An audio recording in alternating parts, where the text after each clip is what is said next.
Hello friends, welcome to the Sangam classes. दोस्तों, आज से हम लोग एक नई सीरीज स्टार्ट करने जा रहे हैं, वो है विज्ञान की सीरीज।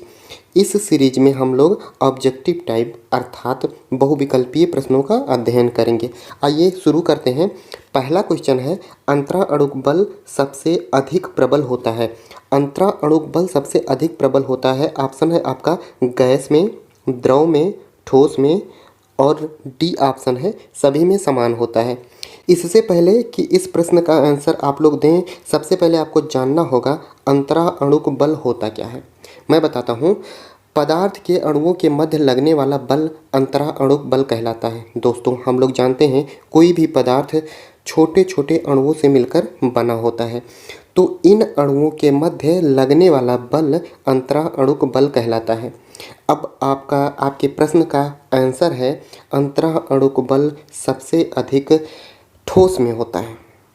जैसे ठोस के अणु अधिक पास पास होते हैं, जब अधिक पास पास होंगे तो उनके बीच आकर्षण बल भी अधिक लगेगा, तो अंतराअणुक बल सबसे अधिक प्रभावी ठोस में होता है। आपका ऑप्शन सी सही हो जाएगा। आइए दूसरा क्वेश्चन देखते हैं। अंतराअणुक दूरी सबसे कम होती है।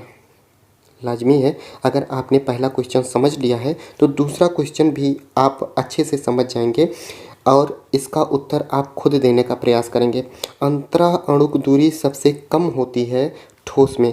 अभी हमने बताया कि ठोस के अणु पास पास होते हैं, जब पास पास होंगे तो उनके बीच की दूरी कम होगी। ठोस के अणु पास पास होते हैं, अतः इनमें अधिक अंतराअणुक बल लगता है। दूसरे क्वेश्चन का आंसर आपका हो जाएगा ए, ठोस में। अगला क्वेश्चन हम लोग पढ़ते हैं। आइए तीसरा क्वेश्चन देखते हैं। निम्न में बढ़ती हुई कठोरता के लिए कौन सा क्रम ठीक है। इसमें आपका ऑप्शन सही हो जाएगा बी वाला, क्योंकि सबसे अधिक कठोर ठोस होता है गैस और द्रव की तुलना में। सबसे अधिक कठोर ठोस होता है, अर्थात आपका ऑप्शन बी सही हो जाएगा।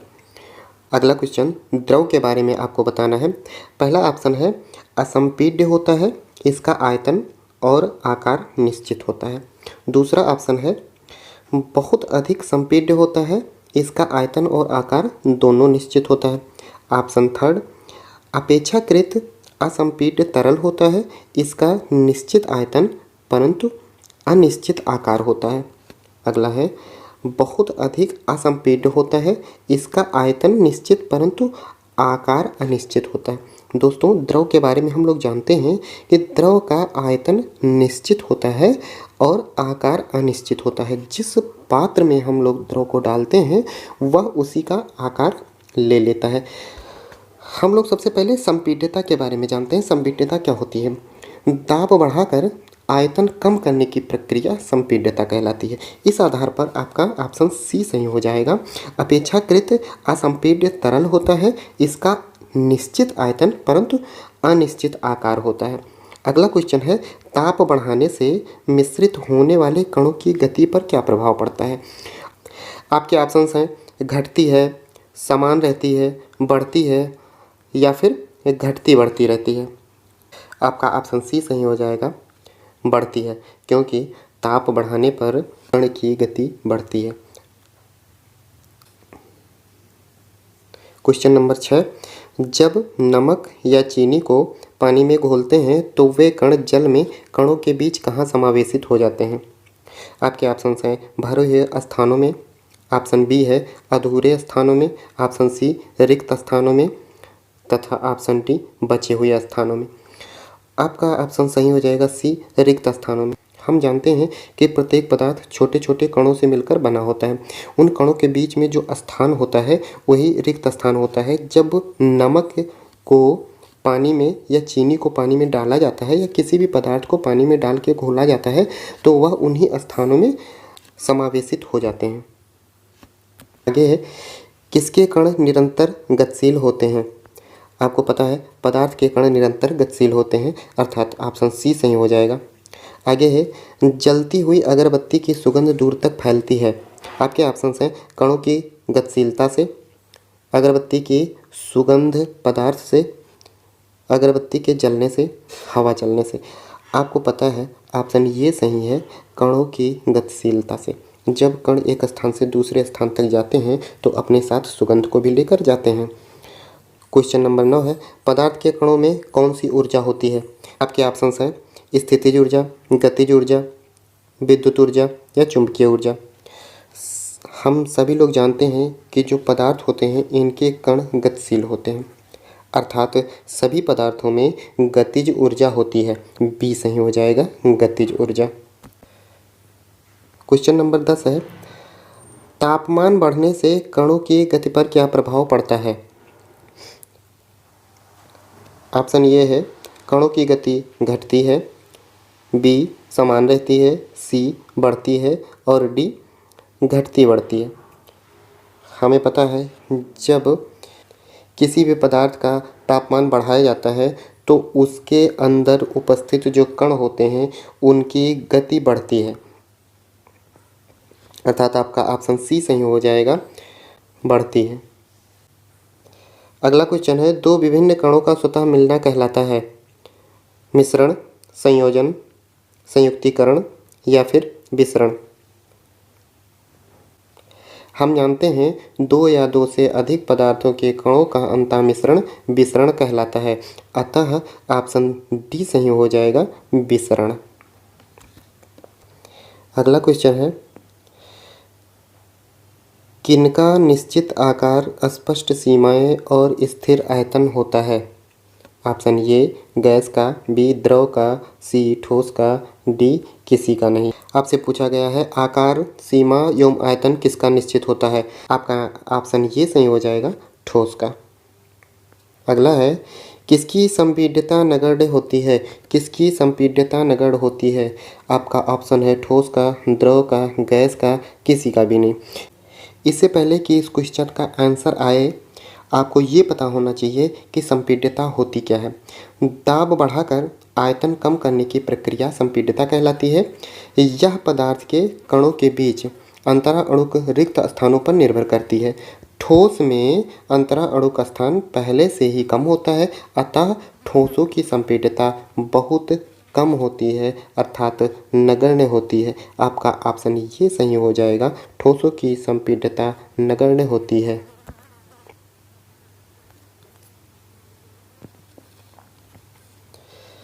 अगला क्वेश्चन, विसरण संभव है ठोस में, द्रव में, गैस में, ठोस, द्रव और गैस तीनों में। अगला वर्ड आया विसरण। विसरण के बारे में हम जानते हैं, विसरण की अंग्रेजी होती है डिफ्यूज़न। दो या दो से अधिक पदार्थों के कणों का अंतः मिश्रण विसरण कहलाता है। दो या दो से अधिक पदार्थों के कणों का अंतः मिश्रण विसरण कहलाता है। सबसे तीव्र विसरण गैसों में होता है तथा सबसे धीमा विसरण ठोस में होता है। अब आपको ये पता हो गया कि ठोस और गैस दोनों में विसरण होता है। बाकी बचा द्रव, तो द्रव में विसरण ठोस से अधिक तथा गैस से कम होता है। आपका ऑप्शन डी सही हो जाएगा, विसरण ठोस, द्रव और गैस तीनों में होता है। अगला क्वेश्चन है, विसरण की अधिकतम दर किसमें होती है? अगर आपने इससे पहले वाला क्वेश्चन समझा है तो कमेंट बॉक्स में आप लोग इस प्रश्न का उत्तर हमें खुद बताएंगे। हम अगले क्वेश्चन की तरफ बढ़ते हैं। क्वेश्चन नंबर 16 है, गैसों में विसरण की दर अधिक होती है क्योंकि उनमें रिक्त स्थान अधिक होते हैं, रिक्त स्थान कम होते हैं, रिक्त स्थान नहीं होते हैं या फिर गतिशीलता नहीं होती है। हम लोग जानते हैं जो गैस होती है, गैस के अणु दूर दूर होते हैं, अर्थात रिक्त स्थान अधिक होता है। ऑप्शन नंबर ए सही हो जाएगा, गैस में विसरण की दर अधिक होती है क्योंकि रिक्त स्थान अधिक होते हैं।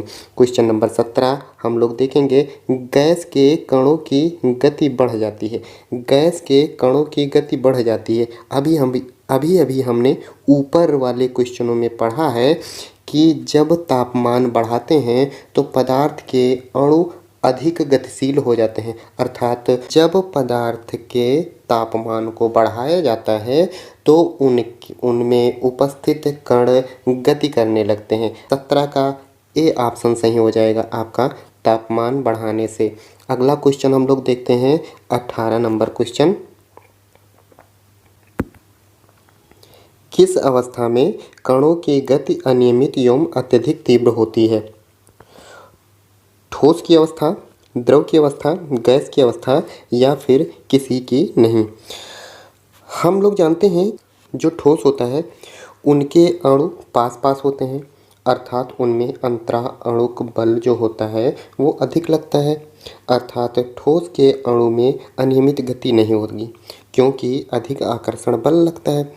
द्रव में ठोस की अपेक्षा थोड़ी सी दूरी पर होते हैं उनके अणु, लेकिन गैस में अधिक दूरी पर होते हैं। गैस में जो अणु होते हैं वो अधिक दूरी पर होते हैं और उनके बीच लगने वाला अंतरा अणुक आकर्षण बल कम होता है।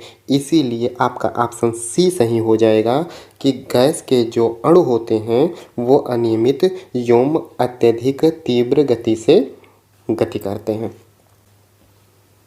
अगला क्वेश्चन है, ठोस का तापमान बढ़ने से उनमें कौन सी ऊर्जा बढ़ जाती है?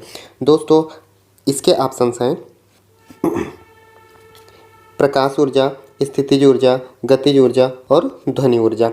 आपको पता है जब ठोस में ताप बढ़ेगा तो उनमें उपस्थित अणु की गति बढ़ेगी, गति बढ़ने के साथ गतिज ऊर्जा बढ़ जाती है। आपका ऑप्शन सी सही हो जाएगा। सी इज़ द करेक्ट आंसर। अगला क्वेश्चन है, किसी ठोस का गलनांक उसके कणों के बीच की किस सामर्थ्य को दर्शाता है? किसी ठोस का गलनांक उसके कणों के बीच के किस सामर्थ्य को दर्शाता है? ऑप्शन ये है विकर्षण बल को, बी प्रतिक्रिया बल को, सी घर्षण बल को, डी आकर्षण बल को। सबसे पहले आपको जानना होगा कि गलनांक क्या होता है। वह ताप जिस पर ठोस द्रव में परिवर्तित होता है उस ताप को ठोस का गलनांक कहते हैं। किसी ठोस पदार्थ का गलनांक उस ताप के कणों के बीच आकर्षण बल की माप होती है। किसी ठोस का गलनांक उस पदार्थ के कणों के आकर्षण बल की माप होती है। इससे यह सिद्ध होता है कि आपका ऑप्शन डी सही है, आकर्षण बल को। अगला क्वेश्चन है, सुविधा के लिए केल्विन का मान क्या होता है? 0 डिग्री सेंटीग्रेड बराबर 273 केल्विन लिखते हैं। अगला क्वेश्चन है, डाइथाइल ईथर, एसीटोन और एन ब्यूटाइल एल्कोहल का क्वथनांक क्रमशः 35 डिग्री सेंटीग्रेड, 56 डिग्री सेंटीग्रेड और 118 डिग्री सेंटीग्रेड है। केल्विन स्केल में कौन सी अवस्था ठीक ढंग से प्रदर्शित की गई है? आपको कुछ नहीं करना है, 273 केल्विन का मान होता है। 273 में 35 जोड़ेंगे, 273 में 35 जोड़ेंगे 308 आएगा। फिर 273 में 56 जोड़ेंगे फिर 329 आएगा। फिर 273 में 118 जोड़ेंगे, इसमें आएगा 391। आपका ऑप्शन सी सही हो जाएगा। 308 केल्विन, 329 केल्विन और 391 केल्विन।